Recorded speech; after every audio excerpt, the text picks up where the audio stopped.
Ассалаумалейкум баршаңызға. Видеоны бастаудан бұрын арнаға тіркелуді ұмытпаңыздар.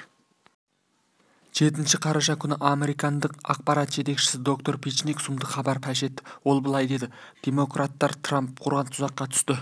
7 қараша күні доктор Пичник The War Room арнасында ақш құрама штаттарындағы барлық сайлау дауыстарында құпия цифрлау код бар екенін айтты. Әр дауысты бақылау үшін арналған.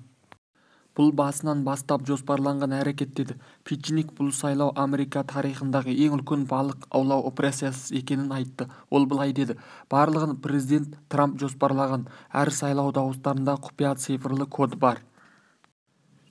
20 мың ұлттық ұлан әскерлері 12 облысқа жіберілді. Байден мен демократиялық партияның жемқорлары тұзаққа түсті. Олар тез арада ұсталады. Нәтижесін тез көресіздер. Американдық консервативті бақылаушы ұйым Judicial Watch бұл сайлауда ақштың 378 округінде 2,5 миллионға жуық аруақ сайлаушылар болғанын анықтады. Сайлаудағы алаяқтық күдік бар екенін ескертті және сайлауда алаяқтық байқалған штаттарды сотқа беруіміз мүмкін деді.